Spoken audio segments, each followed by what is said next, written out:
Hello students, मैं ऐश्वर्या कुमारी गुप्ता आप लोगों की हिंदी टीचर हूँ जो आप लोगों को हिंदी व्याकरण में भाषा पढ़ाऊंगी।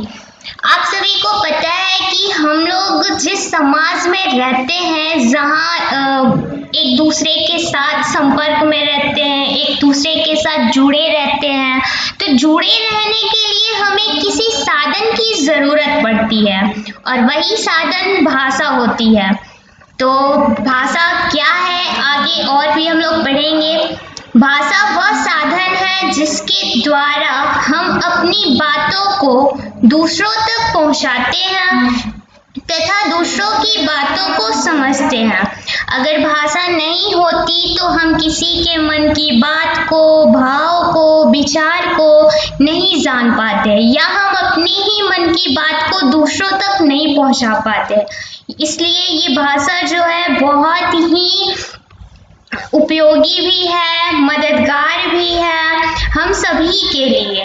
अगर ये नहीं होती तो हम जानवर के जैसा व्यवहार करते, क्योंकि जानवर के पास तो भाषा नहीं है, वो बोल नहीं सकते हैं, और हमारे पास तो भाषा है। हम अपने जितने भी हमारे विचार हैं, भाव हैं, उन सभी को व्यक्त कर सकते हैं।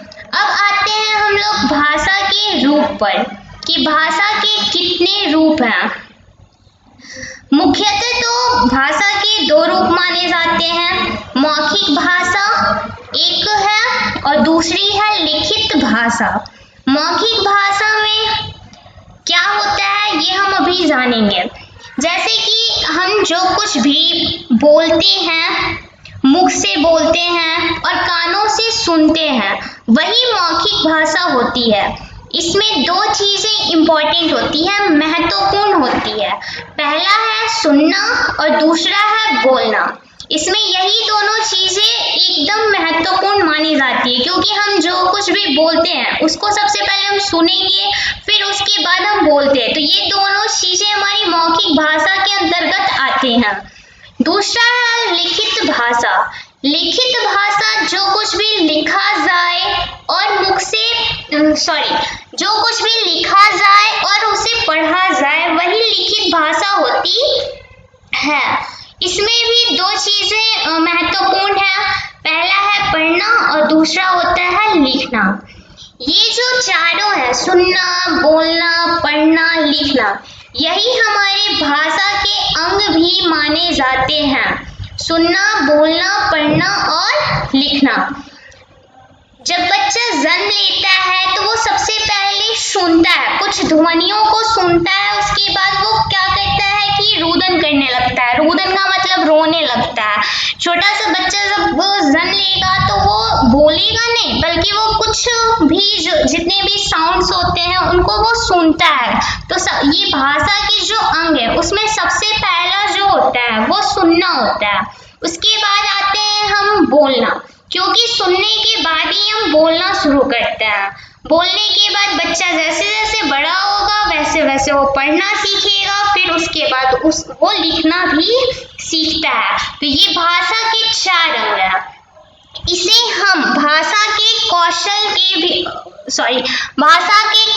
भी कहते हैं। ये जो भाषा के अंग है, सुनना, बोलना, पढ़ना, लिखना, इसे हम भाषा के कौशल भी कहते हैं। इतना समझ में आया आप लोगों को? अब हम लोग आगे चलते हैं मातृभाषा के पास। मातृभाषा क्या होती है? वह भाषा जो बच्चा जन्म लेने के बाद अपनी माँ या परिवार से सीखता है, मातृभाषा कहलाती है। जो बच्चा जन्म लेता है उसके बाद वो अपने परिवार में ही ज्यादा समय तक जीवन को व्यतीत करता है, क्योंकि वो जब छोटा बच्चा होता है वो माँ के संपर्क में ज्यादा रहता है। माँ के साथ खेलता है, कूदता है, खाता है, पीता है, मतलब माँ के पास ही। तो जो माँ है वो जिस भाषा का प्रयोग करेगी या उसका परिवार जिस भाषा का प्रयोग करेगा, वही उस बच्चे की मातृभाषा होती है। चाहे वो मातृभाषा भोजपुरी हो, हिंदी हो, अंग्रेजी हो, गुजराती हो, बंगाली हो या कुछ भी, कोई भी भाषा वहाँ हो सकती है। इतना समझ में आया आप सभी को? आगे चलते हैं राजभाषा। राजभाषा क्या होती है? राजभाषा वह भाषा है जो सरकारी कामकाज के लिए प्रयोग में लाई जाती है। सरकारी कामकाज, सरकार के द्वारा जितने भी काम होते हैं वो जिस भाषा में करेंगे वही भाषा राजभाषा कहलाती है। तो हमारे भारत की राजभाषा हिंदी है। आप सभी क्या कहते हैं कि एक चीज में गलत कर देते हैं कि राजभाषा और राष्ट्रभाषा में, कि हिंदी जो है हमारी राष्ट्रभाषा है या राजभाषा है। कुछ लोग कहते हैं कि वो राजभाषा है, कुछ लोग कहते हैं कि राष्ट्रभाषा है। लेकिन हमारे संविधान में 14 सितंबर 1949 को हिंदी को राजभाषा के रूप में मान्यता दी गई। तब से हिंदी यानी 14 सितंबर 1949 से हिंदी जो है हमारी राजभाषा बन गई, ना कि वो राष्ट्रभाषा, क्योंकि ये हिंदी जो है ये पूरे राष्ट्र में नहीं बोली जाती है। आगे चलते हैं हम लोग। परंतु अंग्रेजी को भी सह राजभाषा के रूप में जारी रखा गया, यानी हिंदी के साथ साथ अंग्रेजी भी हमारी सह राजभाषा के रूप में है। तो अभी हम लोग राष्ट्रभाषा भी पढ़ेंगे, जिससे पता चलेगा कि राजभाषा और राष्ट्रभाषा में अंतर क्या है। राष्ट्रभाषा वह भाषा है जो देश के अधिकतर निवासियों द्वारा प्रयोग में लाई जाती है।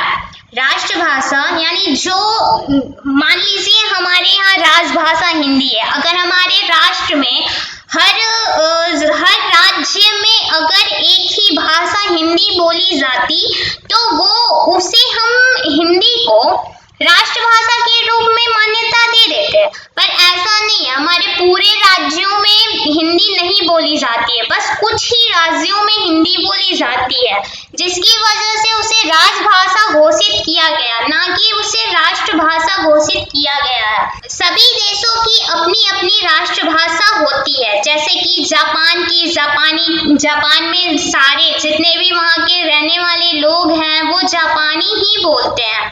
रूस में रूसी बोली जाती है और चीन में चीनी, नेपाल के लोग नेपाली बोलते हैं। तो ये हुई उनके राष्ट्र की, वहाँ पे जितने भी निवासी रहते हैं वो सारे जापान में जापानी, रूस में रूसी, ऐसा वो लोग बोलते हैं। मानक भाषा, अब हम आते हैं कि मानक भाषा क्या होती है। विद्वानों व भाषाविदों द्वारा भाषा में एक रूपता लाने के लिए भाषा के जिस रूप को मान्यता दी जाती है वह मानक भाषा कहलाती है।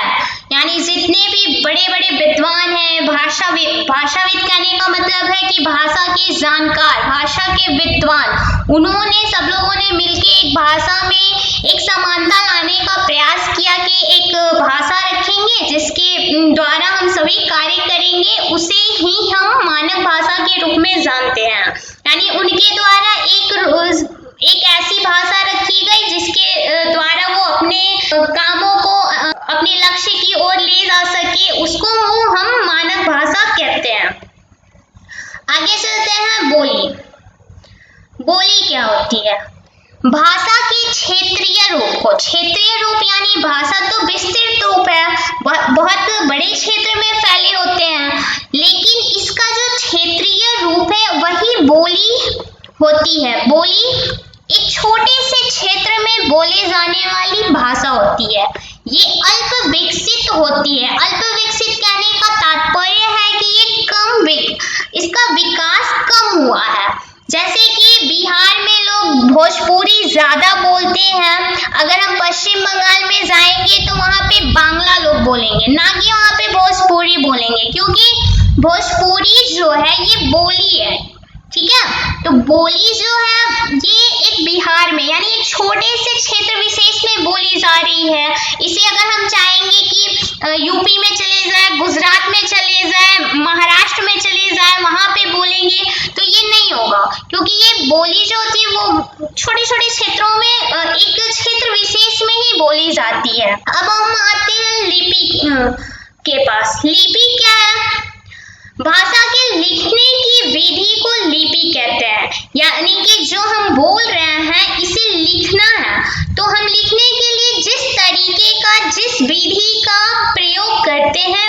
लिपि होती है। हम जो हमारी जितनी भी ध्वनियां निकल रही हैं मुख से, जो भी हम भाषा का प्रयोग कर रहे हैं, उन्हें हम क्या कहते हैं, लिपिबद्ध कर देते हैं।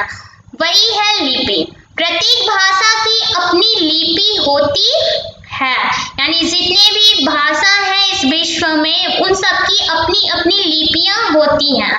एक बात और है, अगर हम चाहें तो हम किसी भी भाषा को किसी भी लिपि में लिख सकते हैं। जैसे कि संस्कृत को हम देव भाषा भी कहते हैं। ये सारी भाषाओं की जननी मानी जाती है और संस्कृत को सबसे सरल भी माना जाता है। संस्कृत को हम जिस लिपि में लिखते हैं वो देवनागरी लिपि है। उसी प्रकार से हम हिंदी को भी देवनागरी लिपि में लिखते हैं, नेपाली को देवनागरी लिपि में लिखते हैं, मराठी को भी हम देवनागरी लिपि में लिखते हैं। अंग्रेजी है तो अंग्रेजी को हम रोमन लिपि में लिखते हैं। उर्दू को फारसी में, पंजाबी को गुरुमुखी में। हाँ, पंजाबी जो कि पंजाब में बोली जाती है उसकी लिपि गुरुमुखी है। तमिल यानी तमिलनाडु में तमिल बोली जाती है जिसकी लिपि तमिल है। तेलुगु आंध्र प्रदेश में बोली जाती है जिसकी लिपि तेलुगु है। बांग्ला जो है ये बंगाल में बोली जाती है जिसकी लिपि बंगाली है।